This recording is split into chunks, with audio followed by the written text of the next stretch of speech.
Have you ever opened something that changed everything you thought you knew about yourself? Because that's what happened to me the day I found that box. My name is Claire Donovan, I'm 33 years old, and until a few months ago, I believed my childhood was perfectly ordinary. Sunday pancakes, summer trips to the lake, bedtime stories. But now I know those memories weren't real. Not completely. It started on a gray afternoon in Portland, Maine, right after my mother passed away.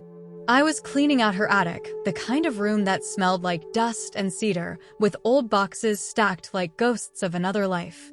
I wasn't looking for anything, really. Just trying to stay busy, to keep from falling apart. That's when I saw it. A wooden box, dark oak, wedged behind an old trunk. No label, no keyhole, just a strip of masking tape with my name written in my mother's handwriting. Claire. The sight of it made my stomach twist. She'd never mentioned keeping anything for me. I sat on the floor, my knees numb from the cold wood, and lifted the lid. Inside were papers, letters, photographs, and one thing that made my hands tremble, a hospital bracelet with my name on it, but not my birthday.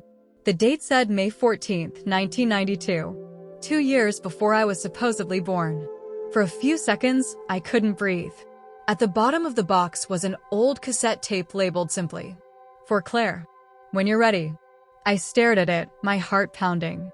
It looked ancient, the label faded, the ink smeared. My mother never owned a tape recorder as far as I knew. I don't remember deciding to play it. I just remember running downstairs, digging through a closet until I found my dad's old stereo. My hands were shaking so badly that it took me 3 tries to get the cassette inside. Then I pressed play. The tape hissed, the sound of static filling the room. Then her voice.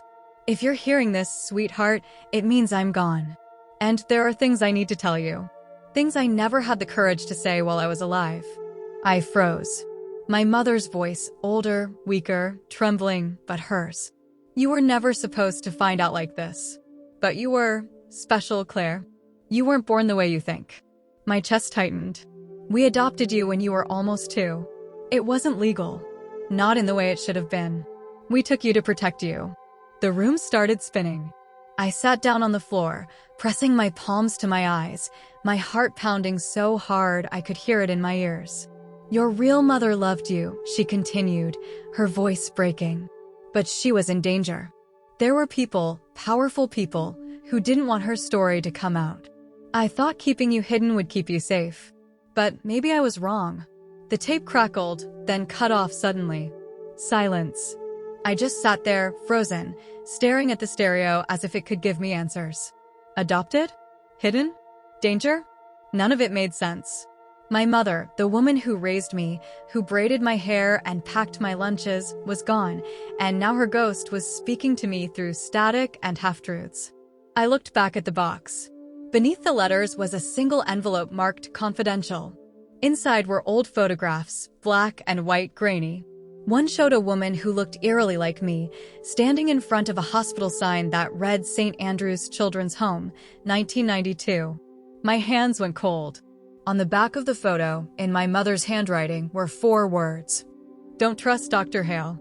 I didn't know who that was, but the name felt like a spark in the dark, small, dangerous, waiting to ignite.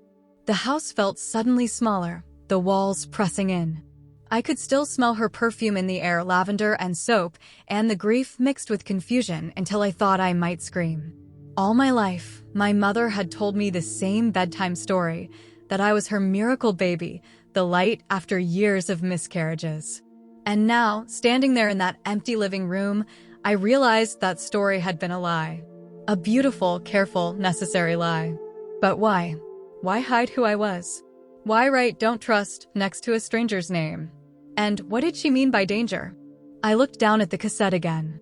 The tape had stopped spinning, but her last words echoed in my head. "I thought keeping you hidden would keep you safe." Safe from what? And then I noticed it, something small carved into the bottom of the wooden box. Not part of the design, but etched by hand. "You were never meant to know." That night, I couldn't sleep.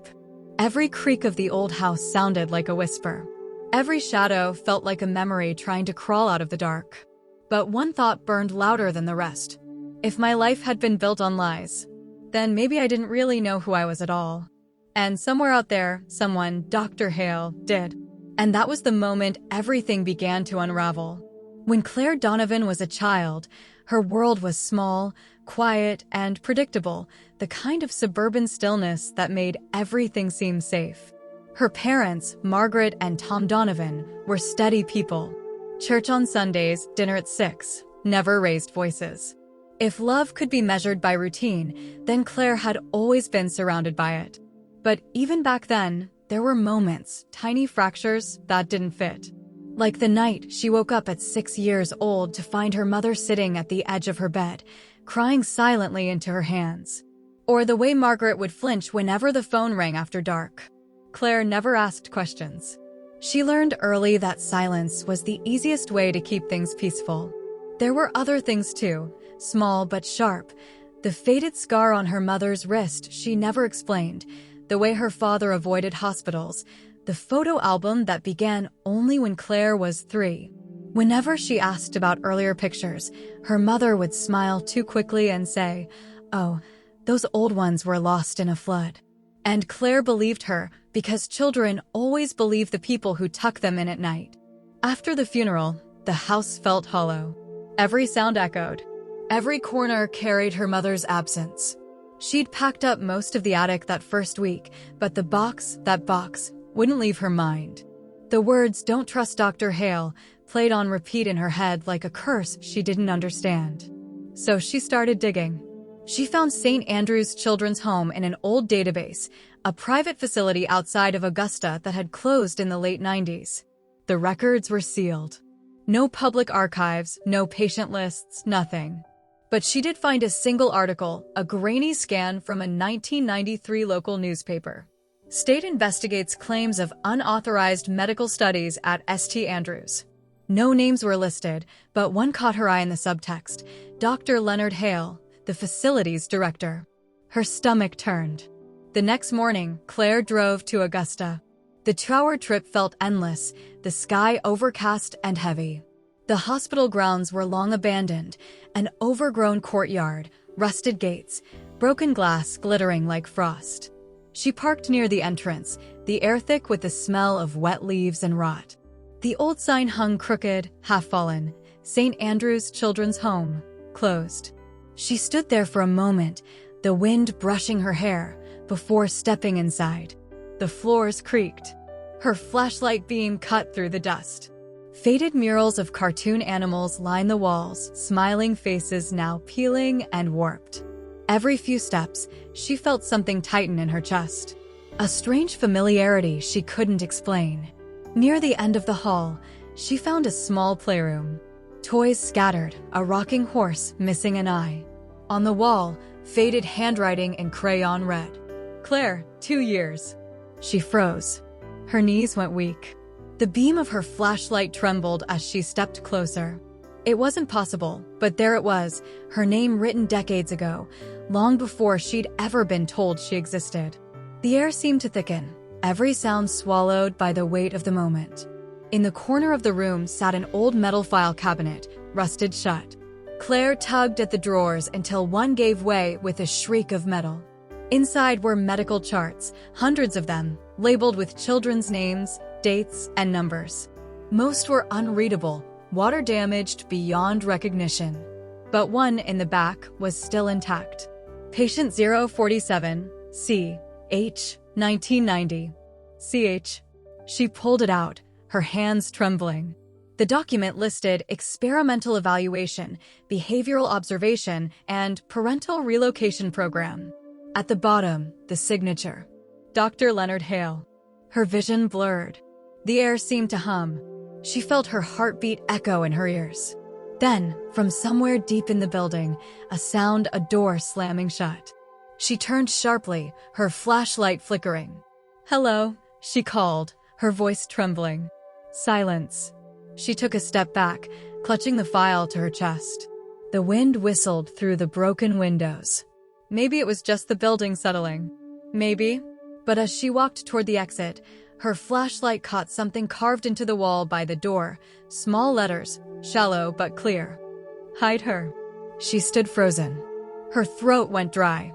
When she finally made it back to her car, Her hands were shaking so hard she dropped her keys twice before starting the engine.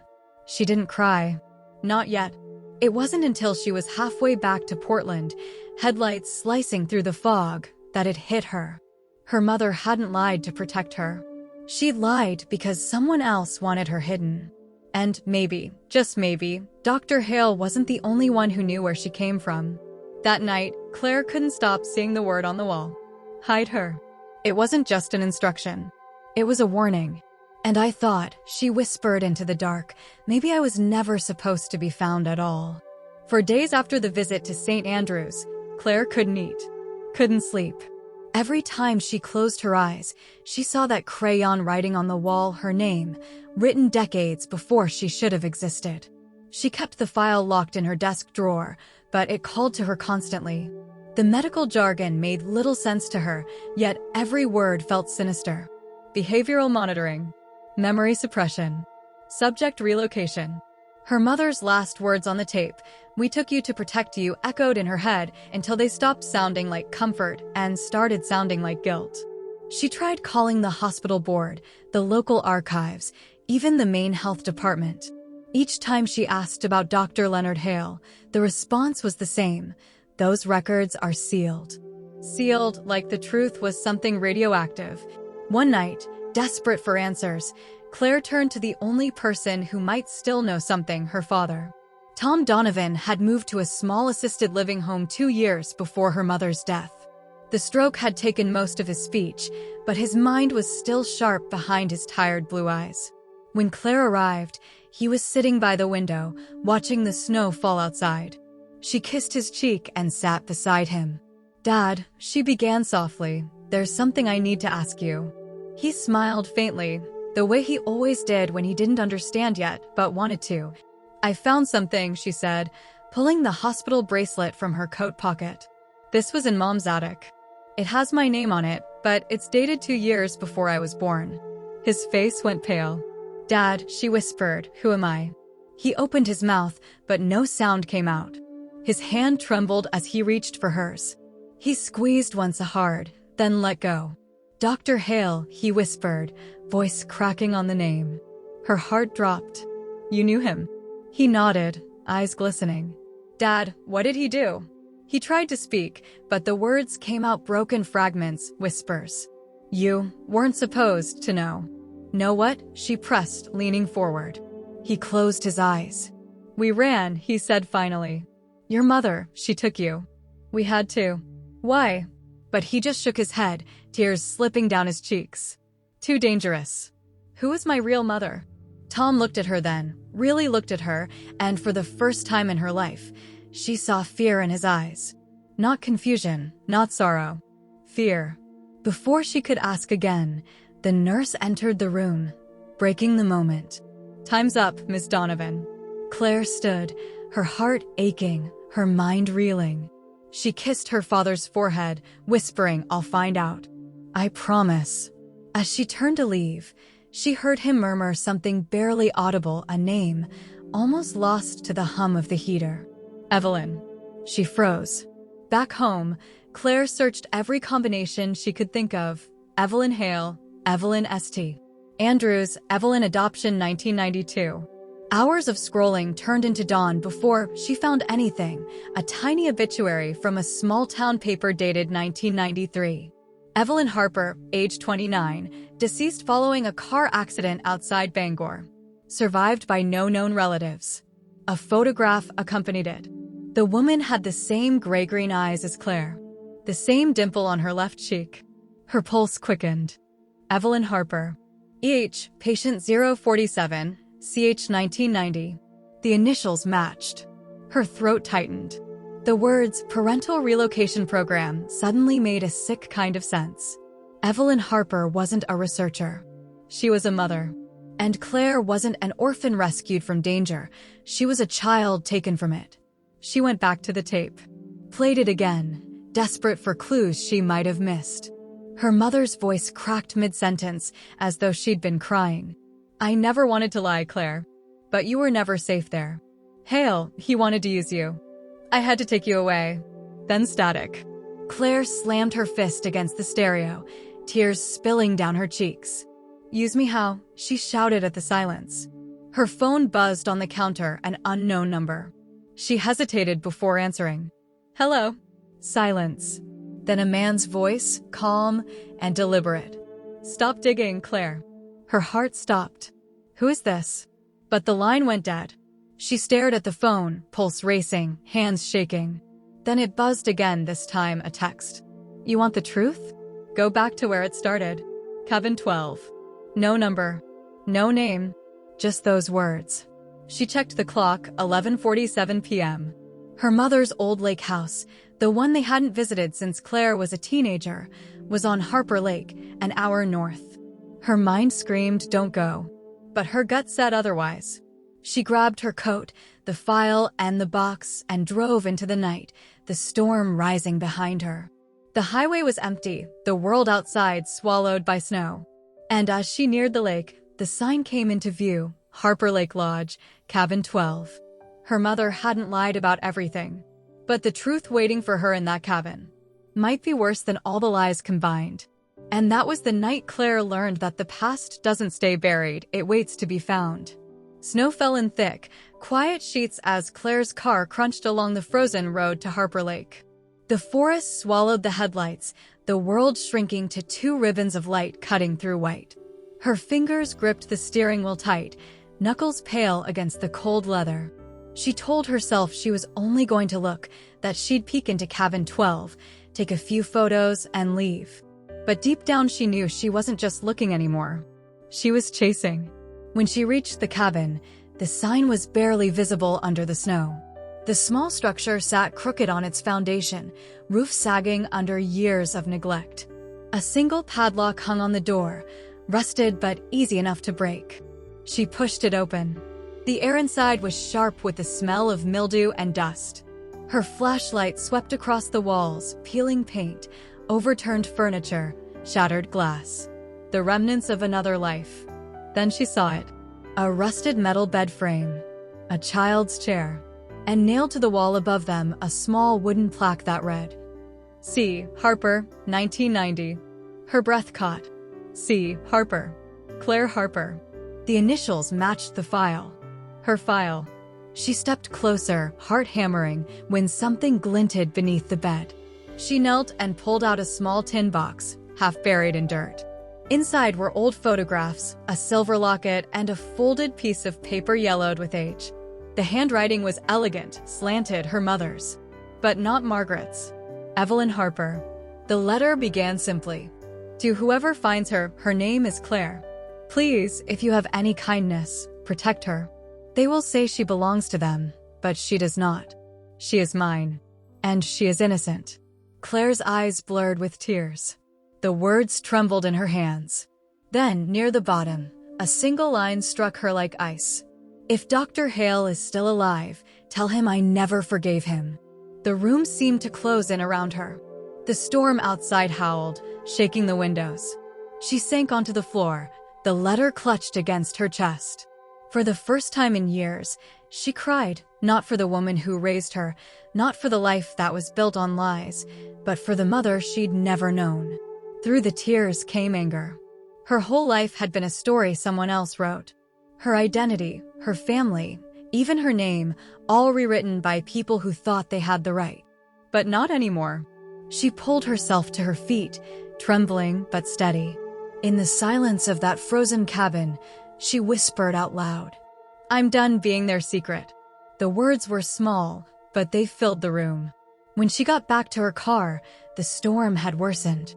Snow swirled so thick she could barely see the trees. As she brushed off the windshield, her headlights caught something, a figure standing by the tree line. Tall, still, watching. Her breath hitched. She blinked, and he was gone. Back in town, Claire went to the public library, where she spent hours digging through digital archives. Eventually, buried in an old state record, she found it. A partial death certificate for Dr. Leonard Hale, dated 1998. Cause, car accident. But next to his name was an asterisk. And a note, body unrecovered. Her heart sank. She stared at the screen until her reflection blurred into it, pale face, red eyes, shaking hands. If Hale was alive, he'd been hiding for over 2 decades. And if the voice on the phone really was him, then he already knew she was looking. By the time she returned home, the snow had stopped. The world was quiet, too quiet. Her house felt colder than before. She walked to her desk, opened the box one last time, and looked at both letters, her mother's taped confession and Evelyn's desperate plea. 2 mothers. One lie between them. She thought about burning the evidence, about letting it all end here before it swallowed her whole. But then she saw the crayon drawing she'd found folded inside the tin box, a stick figure of a woman and a child holding hands, labeled in shaky letters. Me plus mommy. Her throat tightened. She knew what she had to do. That night, Claire packed a bag, loaded her laptop, the letters, and the files into her car, and made one decision that would change everything. She wasn't running anymore. She was going to find Dr. Leonard Hale and make him tell her the truth. Not as the little girl he'd experimented on, not as the secret he'd tried to erase, but as the woman who refused to stay silent. She looked out at the dark road ahead, took a shaky breath, and whispered, "You made me disappear once. Never again." The engine roared to life. And for the first time, Claire didn't feel afraid. She felt free even if freedom might kill her. That was the moment she chose to stop surviving and start fighting. The following weeks turned Claire into someone unrecognizable, harder, sharper, more deliberate. Fear hadn't disappeared. It had simply turned into fuel.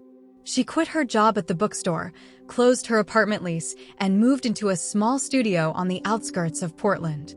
The windows were always shut, blinds drawn. The neighbors barely noticed her. That was the point. Every morning, she woke before dawn, brewed coffee, and began tracing digital threads, fragments of data that might lead to Dr. Leonard Hale. The more she dug, the clearer the pattern became. Hale's name kept reappearing under fake research institutes and health initiatives. Every trail led to a dead end, but one organization kept surfacing, a private biotech company in Boston called Northwell Therapeutics. It wasn't much, but it was something. Claire learned to work like a ghost. She used prepaid cards, encrypted servers, borrowed Wi-Fi from diners. Her life had shrunk to essentials, caffeine, screens, and the relentless hum of determination. When exhaustion hit, she'd catch her reflection in the dark window, hollow eyes, messy hair, fingers trembling from too much coffee. But beneath the weariness, there was purpose. One night, while combing through a leaked list of Northwell employees, she found a name that made her heart skip. Hale, senior research consultant. He was alive. The date stamp was recent, only 6 months old. Claire leaned back in her chair, whispering, "You're still out there." She printed the record, circled the name, and stared at it for a long time. Then she smiled, the kind of smile that comes not from joy, but from resolve. She rented a cheap motel outside Boston. The city air smelled of gasoline and rain. For 2 days, she watched the Northwell building from a cafe across the street. It was sleek and sterile, glass walls reflecting the skyline, guarded entrances, security badges flashing in the light. On the 3rd morning, she saw him. Older, gray at the temples, moving slower than the ghost she'd imagined, but unmistakable. His posture, the narrow face, the cold precision in his eyes. Dr. Leonard Hale. He stepped out of a black car, talking on a phone, before disappearing into the building. Claire's breath caught. For years, she had pictured this man as a monster in the dark, faceless, untouchable. But now he was right there. Human. Vulnerable. She followed him once. Twice. Always from a distance. She learned his schedule, coffee at 8:15, meetings until noon, always leaving through the west exit around 5. And with each day, her fear started to shift. It wasn't gone, but it no longer ruled her. On the 4th day, she decided to act. She walked into the Northwell lobby wearing a gray blazer and glasses she didn't need. She carried a folder labeled Personnel Audit, hoping confidence would do what credentials couldn't. The receptionist barely looked up. "Appointment. Dr. Leonard Hale," Claire said, steady. "He's expecting me." The woman frowned. "Name? Claire Harper." The sound of her real name, her true name, left her lips like a spark catching fire. The receptionist hesitated, typing something into her computer. "I don't see an appointment." Claire leaned forward. "You will." Before the woman could respond, a voice came from behind, smooth, unfamiliar, chilling. "Claire." She turned. Dr. Hale stood there, eyes wide with recognition. For a heartbeat, neither moved. Then he smiled, faintly, almost tenderly. "I was wondering when you'd come." Her throat went dry. "You knew I'd find you." He nodded. "You always were curious." The words made her skin crawl. "I just want the truth," she said. "You think you're ready for it?" His tone was calm, almost pitying. "I've spent my whole life being lied to," she snapped. "So yes, I am." He studied her for a long moment, then motioned toward the corridor. "Come with me." Every instinct screamed, "Don't." But she followed. His office was small, clinical, too neat. He poured coffee like it was a normal meeting, like he hadn't stolen her life. "You were never supposed to know," he said finally, echoing the words carved into that old box. Claire's stomach twisted. "What did you do to me?" He looked up. "You were part of a study, Claire. A success story. A proof of concept." Her hands clenched. "A child isn't a science project. You weren't a child to us. You were a result." The words hit her like a blow. She stood abruptly, chair scraping the floor. "You used me." He didn't flinch. "We saved you." "From what?" she demanded. But he only smiled faintly. "You'll find out soon enough." Her pulse thundered in her ears. She wanted to scream, to throw the cup against the wall. But she forced herself to stay still. When she spoke again, her voice was quiet but firm. "I'm going to destroy you." Hale's smile vanished. "Be careful, Claire," he said softly. "You have no idea who you're really fighting." She turned and walked out before he could say another word, her heart pounding, but her steps steady. Outside, the rain was falling hard, washing over her face, her clothes, her shaking hands. But for the first time, she didn't feel small. She felt alive. Because now she had something more powerful than fear. The truth. And as she walked into the storm, she could finally breathe differently. In the days after confronting Dr. Hale, Claire could barely process what she had heard. A success story. The phrase looped through her mind like a knife turned slowly in an open wound. She replayed the scene over and over, trying to catch anything in his tone that might have meant remorse or even guilt. There was none. Hale's eyes were steady, unflinching, clinical, the eyes of a man who saw her not as a human being, but as data he'd left unfinished. For the first 2 nights, she didn't sleep. She kept the lamp on, afraid that closing her eyes would bring back the sound of his voice. But something had shifted in her. The fear that used to paralyze her had turned into something different, clarity. She knew now what she had to do. If Hale and his company had built something monstrous, she would expose it. She didn't know how yet, but she knew who could help. Aaron Blake, the investigative journalist who'd covered the closure of St. Andrews decades ago. Aaron was older now, gray at the temples, the kind of man whose voice carried the tired calm of someone who had seen too much truth. When she called him, his first words were wary. "Claire Donovan? Or should I say Claire Harper?" She froze. "You know about me?" He sighed. "Your name came up when I was writing about Hale. But the story got buried. They said the files were destroyed." "They lied," she said simply. There was silence on the other end of the line. Then Aaron said, "Come to my office tomorrow. Bring what you have." His office was tucked behind a rundown diner in Boston, walls lined with newspaper clippings and maps connected by strings of red thread. When Claire stepped inside, she felt something she hadn't in months, the sense that she wasn't alone anymore. She laid the documents on his desk, the letters, the photo, the hospital file. Aaron looked through them slowly, his brow furrowed deeper with each page. When he reached the part labeled Mirror Trial, Subject CH, his expression changed completely. "This isn't just unethical," he murmured. "It's criminal." He looked up. "Claire, do you know what this means?" "I know what it means for me," she said quietly. "It means I'm not a ghost anymore." Aaron nodded. "And for them, it means exposure. For the first time, she felt hope creep into her voice. "So we do it?" He smiled faintly. "We do it." Over the following weeks, they worked side by side. Aaron taught her how to document every shred of proof, how to verify, how to build a timeline that couldn't be denied. Claire became obsessed, not with vengeance, but with precision. Each night, she'd stare at the evidence scattered across the desk, old photos, data logs, and the tape recording of her mother's voice. She'd press play sometimes, just to remember why she was doing this. "You were never supposed to find out like this," her mother's voice said, soft and breaking. Every time she heard it, she whispered back, "But I did." Something in her changed during those months. She no longer jumped at shadows. She no longer checked the locks 3 times before sleeping. Instead, she started running again, early mornings by the river, the cold air cutting her lungs, grounding her. She started sketching in the margins of Aaron's notes, something she hadn't done since she was a child. For the first time in her adult life, she began to exist outside of survival. Aaron noticed it too.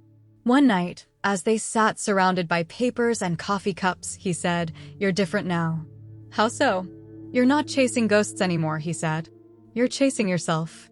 Claire smiled faintly. Maybe for the first time. Then, one evening, Aaron handed her a small folder. Inside was a government memo, stamped confidential. The letterhead read Northwell Therapeutics, Behavioral Ethics Review. Her breath caught as she read the first line. Following the incident at St. Andrews, Subject CH remains unaccounted for. Dr. Hale recommends full data termination to prevent breach. At the bottom was a note, handwritten and initialed by Hale himself. Harper remains an anomaly. Monitor discreetly. Claire's pulse hammered in her ears. Monitor. It wasn't over. She looked up at Aaron, her voice shaking. "They've been watching me."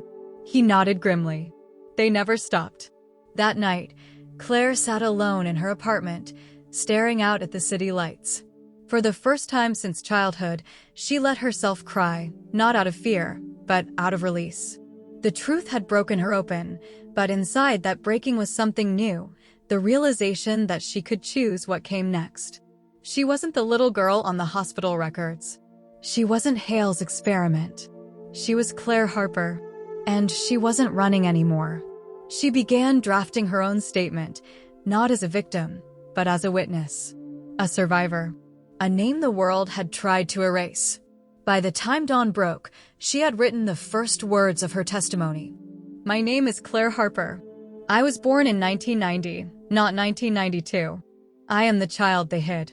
And this is what they did to me." She sat back, tears on her cheeks, exhaustion in her bones, and smiled. For the first time in her life, her story belonged to her. And that, she realized, was how healing began, not when the pain ended, but when she stopped letting it define her. By the time spring came, Claire's story was ready. Aaron had secured a trusted legal contact and an independent publisher. Within days, everything she and Aaron had uncovered, Northwell's falsified research, the missing children, the mirror trials, would go public. But before that could happen, the silence broke. It was late. Rain lashed the city in silver sheets. Claire was at Aaron's office, sorting through documents for the release. He had stepped out for coffee. She barely noticed the sound of the door opening until she heard it close softly behind her. "Working late." The voice froze her blood. Dr. Leonard Hale stood by the doorway. He wasn't the composed, clinical man she had met weeks ago.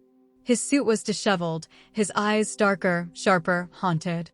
There was something unhinged in the way he watched her. "How did you?" she began. He raised a hand. "Please don't act surprised. You've been very loud lately, Claire. Too loud." Her heartbeat thundered. "You don't get to say my name." He smiled faintly. "It was always your name. Harper, Donovan, it doesn't matter. You're still mine." The words hit her like a slap. "I was never yours. You stole me." He stepped closer. "I saved you. They were going to end the project, all of you. Do you understand? You were valuable. I made sure you lived." Claire backed toward the desk, her hand sliding across the papers until she felt the small recorder Aaron had left. She pressed the red button. Is that what you tell yourself? She said. That you were saving us? His eyes narrowed. You wouldn't understand. What we did was going to change the world. Memory, identity, trauma, they could all be rewritten. Perfect lives. No pain.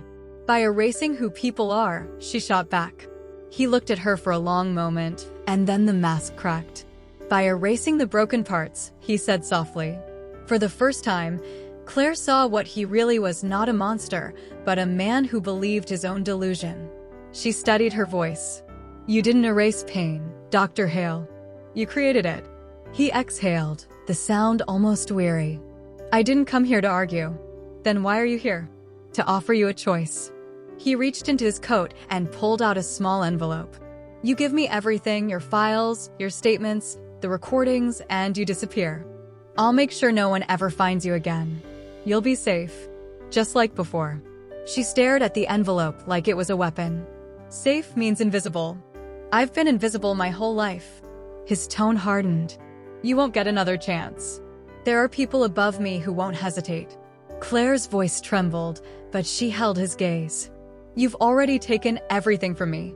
What's left to threaten? The silence that followed was heavy charged. Then she saw it, a flicker of uncertainty in his eyes. Doubt. And that was when she realized she had the power now. Aaron's footsteps echoed in the hallway. Hale turned toward the sound, tense. Claire took her chance. She lunged for the desk, grabbed the recorder, and hit stop. The light went red to black. When Aaron entered, Hale straightened, the mask of composure snapping back into place. Dr. Hale, Aaron said evenly. I thought you'd be smarter than to come here. Hale smiled faintly. Always the journalist. Still chasing stories you'll never understand. Aaron stepped closer. Oh, I understand perfectly. You built a machine out of human lives and called it science. Something flickered in Hale's expression, a mix of anger and pride. You think the world will thank you for tearing down progress? Progress built on stolen children? Aaron said. I don't think so. Hale's jaw tightened. You're making a mistake. Claire stood between them now, voice steady. No, you did. He looked at her one last time, the smallest trace of sorrow in his eyes. You were my best work. She shook her head. I was your undoing. Aaron picked up the phone and dialed 911. Hale didn't resist. He simply lowered his hands, his expression unreadable. When the sirens echoed in the distance, Claire finally exhaled. Hours later, she sat outside the station, wrapped in a blanket, the city dawn breaking pale and quiet around her. Aaron handed her coffee. He's not going to walk away this time, he said. Claire nodded. Good. Let him face the world he tried to rewrite. Aaron studied her for a moment. You did it, Claire. You found the truth. She smiled faintly. Yeah, and it nearly killed me. He tilted his head. Was it worth it? She looked out at the sunrise, soft light spilling over the wet streets. It has to be. For the first time, she felt something close to peace, not because justice had come, but because she had chosen to stop being afraid. The truth hadn't saved her, but it had set her free. When I walked out of that police station, the air felt different, heavier, but somehow clearer too. For years, I'd lived inside a fog of lies, chasing a past I couldn't see, terrified of the truth waiting at the end of it. But once the truth finally arrived, it didn't roar like thunder. It came quietly, like the moment after a storm, when the wind stops and everything just waits. Dr. Hale was gone. Arrested, charged, silenced by the same system he once manipulated. The news called it the exposure of a decades-long research fraud. But that's not what it was for me. For me, it was the end of a haunting. They kept asking for statements, interviews, commentaries. I said no. I didn't want to be the headline of someone else's story again. I wanted to write my own. So I went home. Not to Portland. Not to Boston. But to the only place that ever felt like mine, Harper Lake. The cabin was still there, half collapsed, the snow melted into mud. I brought tools, paint, new wood. I started rebuilding it. Alone. Every day, I worked until my hands blistered, until the pain in my body matched the ache inside my chest. Some nights I'd sit by the lake with a lantern and the box, that same box that had started everything. I didn't open it anymore. I just kept it near me, like a marker between the life before and the life after. People assume peace comes when you forgive everyone who hurt you. That's not true. Peace comes when you stop needing them to understand what they did. Sometimes I dream of Evelyn, my first mother, the one I never knew. I see her sitting by the lake, holding a baby with green-gray eyes. She hums softly, turns toward me, and says, "You're safe now." And for once, I believe her. A few months after Hale's arrest, Aaron visited me. He brought coffee and the first printed copy of his article, the full exposé, published under both our names. He watched me as I flipped through the pages, tracing the headlines with my fingers. The Stolen Children of St. Andrews, How a Secret Experiment Changed Lives Forever. My story was there, all of it. But for the first time, I didn't feel small reading it. I felt whole. "You sure you're ready for the world to know everything?" Aaron asked. I smiled faintly. It already knows too much. "I'm just setting the record straight." He nodded, his expression soft. "You've come a long way, Claire." "Call me Harper," I said. "It's time." He smiled. "Harper it is." When he left, I stood at the water's edge, the copy of the article in one hand, the locket from the tin box in the other. I opened it for the first time. Inside was a faded photo of a woman and a baby, both smiling, their faces smudged by time. It wasn't proof of who I was. It was proof that I was loved once, before all the lies. I closed it, held it tight, and whispered, "Thank you, Mom." The wind carried it across the lake like a blessing. It's strange, starting over at 33. Some days I still wake up expecting to feel the fear crawl back, that heaviness in my chest, that echo of Hale's voice calling me a success story. But instead, I feel something new, something quieter. It's not happiness, not yet. It's survival with softness. The kind of peace that grows slowly, like moss on a rock, steady and stubborn. I've started painting again. I write 2 essays mostly. Not about Hale or the experiments, but about memory, healing, the pieces of ourselves that we lose and rebuild. People write to me from all over, telling me my words help them remember they're still human. And maybe that's what I was meant to do all along, not erase pain, but turn it into something that reminds others they're not alone in theirs. One night last week, I found a cassette tape in the drawer I'd forgotten about. It was the old one, my mother's message. I hadn't listened to it since the day I found the box. I almost threw it away. But then I thought, no, not this time. I pressed play. Her voice came through, faint and trembling, but calm. "If you're hearing this, sweetheart, it means I'm gone. But I want you to know you were loved. You were always loved." The tape crackled, then ended. This time, I didn't cry. I just smiled through the ache and whispered back, "I know." Now, when it rains, I leave the window open. I let the sound fill the cabin. It doesn't scare me anymore. It reminds me that storms end, and that what's left after isn't always destruction. Sometimes it's rebirth. I still don't know everything about who I was. Maybe I never will. But that's okay. I don't need every answer to live. I just need to keep choosing to. And that's the secret I found in the box after all the darkness had passed. That the truth isn't meant to hurt forever. It's meant to set you free. It's been 3 years since the truth came out. Sometimes, when people recognize me, the woman from the article, the one who uncovered the St. Andrews experiments, they expect tragedy. They expect to meet someone haunted. But that's not who I am anymore. My name is Claire Harper, and I'm living a life I built with my own hands. The cabin at Harper Lake is finished now, rebuilt from the foundation up. The wood smells clean, like pine and smoke.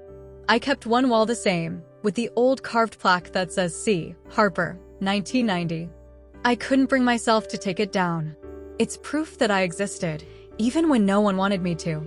There's a garden outside, small but alive, tomatoes, herbs, a stubborn rosebush that refuses to die. I planted it in memory of both my mothers, Margaret, who loved me enough to lie, and Evelyn, who loved me enough to lose me. Every morning I sit on the porch with a mug of coffee, listening to the wind ripple through the lake. The sound used to make me feel small. Now it feels like the earth breathing, like I finally found the rhythm of something I'd been missing all my life. Aaron visits sometimes. He says I've become a ghost in reverse, someone who came back from being invisible. We still talk about the case occasionally, but less and less now. There's no need. The world already knows the story. Northwell folded. Their board resigned. Leonard Hale died in federal custody 8 months after sentencing. The newspapers called it a heart attack, but I didn't read past the headline. I didn't need to. The night I heard the news, I walked down to the lake with the locket in my hand. I didn't speak, didn't cry, just opened my fingers and let it fall into the water. The ripples spread quietly, fading into the dark. For a moment, I thought about how easy it is to disappear. Then I realized I don't want to disappear anymore. People sometimes ask why I stayed here, alone in this quiet corner of Maine. The answer is simple. Because this is where the story began. And where it needed to end. The cabin isn't haunted anymore. The ghosts don't whisper. The nightmares have softened, less about the past, more about dreams of building something new. Last month, I started a foundation with Aaron. We called it the Evelyn Project. It helps victims of illegal research recover their identities legally, financially, emotionally. I never thought I'd have the strength to do that kind of work, to face stories that echo my own. But I do. Sometimes I get letters, handwritten ones, shaky cursive, and tear stains. They all say the same thing in different ways. You made me feel seen. That's when I realized something important. The pain didn't disappear. It transformed into purpose. And maybe that's what survival really is. A few weeks ago, I found something while digging through old boxes, a photograph of me as a child. I don't know who took it. I'm standing by a swing set, sunlight on my face, laughing. It's the only picture I've ever seen where I'm not pretending to be okay. I framed it and hung it on the wall. Beneath it, I wrote a note to myself. She made it. Every time I see it, I smile. Not because the pain is gone, but because the girl in that picture would never believe how far we came. Tonight, as I write this, the sky is turning gold outside my window. I can hear the loons calling across the water and the smell of rain drifts through the trees. I think about my mother's voice, that fragile, trembling tape, and the final thing she said, "You were never supposed to find out like this." And I whisper back, "But I was supposed to find out." Because all those years, I thought the truth was the enemy. I thought if I uncovered what they'd done, I'd break. But the truth didn't destroy me. It built me. It carved me into someone unshakable, someone real. I used to define myself by what was hidden, the lies, the files, the missing pieces. Now I define myself by what's left, the courage to keep standing. When people ask me what I'd tell that little girl at St. Andrews, I always say the same thing. One day, you'll open a box that changes everything. It will hurt. It will break you. But it will also set you free. And I mean it. Because the box wasn't a curse. It was a mirror. It didn't show me who they wanted me to be. It showed me who I really am. And now, when I close it for the last time, I whisper the only truth that matters. I'm still here. If you've listened all the way to the end, thank you. I used to think my story was about darkness, about secrets, betrayal, and the cruelty of people who played God with a child's life. But that's not what this was ever really about. It's about truth. And the strange, quiet power it has when you stop running from it. For years, I tried to bury mine. I tried to live small enough that no one would notice I didn't belong, quiet enough that the past couldn't find me. But secrets don't die just because you stop speaking them, they wait. They wait for the day you're strong enough to open the box. When I finally did, everything fell apart, and then, somehow, everything began. If you take anything from my story, let it be this. You can survive the truth. Even the kind that burns everything you thought you were. You can survive the moment you realize the people who were supposed to protect you didn't. You can survive the silence that follows when the world doesn't believe you yet. And one day, quietly, unexpectedly, you'll wake up and realize you're not surviving anymore. You're living. I'm living proof. I still have scars from what happened. Not the kind you see, the kind that pulse when someone says trust me, or when I smell antiseptic, or hear the click of a tape recorder. But I've learned that scars aren't evidence of brokenness. They're evidence of healing. When I touch the one on my wrist, I remind myself, I'm still here. And being here means I won. If my story reached you tonight, if you're sitting there with your own kind of box you're afraid to open, I want you to know something. You're not crazy for wanting answers. You're not weak for being afraid. And you're not alone. Whatever truth you're running from, you can face it. You can rebuild. You can turn pain into something that matters. Before I go, I want to leave you with 3 promises that helped me through the worst nights. 1. You are allowed to question everything. Silence protects lies, not people. 2. You are not the thing they did to you. You are what you choose to become after it. 3. You will find peace. Not all at once, but piece by piece, breath by breath. If my story resonated with you, don't let it end here. Comment below. Tell me about the moment you realized you deserve the truth. Like this video if you believe surviving is its own kind of victory. Subscribe if you want more stories that remind you pain can be turned into power. Share this with someone who's still afraid to open their own box. Because maybe hearing this will help them start.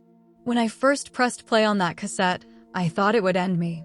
Instead, it gave me a second chance at life. Now I understand that every story, no matter how dark, is really about becoming who you were meant to be once the lies are gone. So if you're watching this and your world has fallen apart, please listen to me. Don't waste time looking for the person you used to be. She's gone. But the person who's coming next, she's stronger than you can imagine. Tonight, I'll sit by the lake again. The water will be still, the air cold, the sky wide open. I'll close my eyes and whisper the same words I whispered the day I learned who I was. I made it. And maybe somewhere, the wind will carry that message to someone who still needs to hear it. Maybe that someone is you. So take a deep breath. Whatever you've lost, whatever you've learned, you're still here. And that means there's hope. Thank you for listening. Thank you for feeling this with me. I'm Claire Harper, and this was my story. The day I opened a box and finally found myself inside it.